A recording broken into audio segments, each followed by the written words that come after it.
हाँ जी भाजी। ਸਲਾਮ ਅਲੈਕੁਮ ਭਾਜੀ। वालेकुम सलाम। ਅਸੀਂ ਗਵਰਨਮੈਂਟ ਤਰਫੋਂ ਆਏ ਆ। ਅਗਰ ਤੁਹਾਡੇ ਤੇ ਕੋਈ ਕਰਜ਼ਾ ਹੈਗਾ ਤਾਂ ਸਾਨੂੰ ਦੱਸੋ, ਉਹ ਗਵਰਨਮੈਂਟ ਤੁਹਾਡਾ ਕਰਜ਼ਾ ਖੁਦ ਅਦਾ ਕਰੇਗੀ। एक मिनट ठहर जाओ।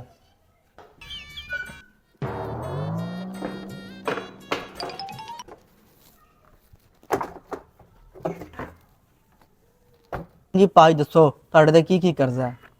भाजी ए मैं घर बनाया, इंदी अद्धियां किस्तां रहिंदियां ने।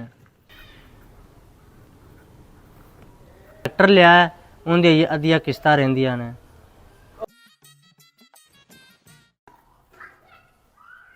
मझ लई है, उंदे अद्धे पैसे रहिंदे ने देने वाले।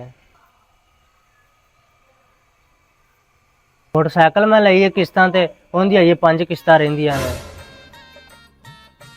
ਇਸ ਤੋਂ ਇਲਾਵਾ ਜੇ ਕੁਝ ਰਹਿੰਦਾ ਤਾਂ ਉਹ ਵੀ ਦੱਸ। बैंक तो 2 लाख रुपया मैं कर्जा लिया है, वो भी ये अदा करना है।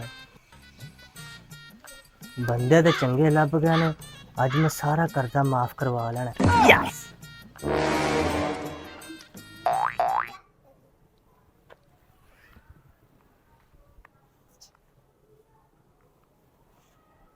ਸਲਾਮ ਅਲੈਕੁਮ। ਉਹ ਤਾਇਆ ਜਿਹੜਾ ਤੂੰ ਮੈਨੂੰ ਬੰਦੇ ਦਾ ਪਤਾ ਕਰਨ ਵਾਸਤੇ ਘੱਲਿਆ ਸੀ ਨਾ, ਉਹਦਾ ਮੈਂ ਸਾਰਾ ਪਤਾ ਕਰ ਲਿਆ। ਉਹ ਤਾਂ ਗੋਡੇ ਗੋਡੇ ਕਰਜ਼ੇ ਵਿੱਚ ਡੁੱਬਿਆ ਹੋਇਆ ਹੈ। ਓਏ ਐਵੇਂ ਇਹਨਾਂ ਨੂੰ ਕੁੜੀ ਦੇ ਕੇ ਕੁੜੀ ਦੀ ਜ਼ਿੰਦਗੀ ਨਾ ਤਬਾਹ ਕਰ ਬੈਠੀ। ਅੱਛਾ ਅਸੀਂ ਫਿਰ ਚੱਲਨੇ ਆ।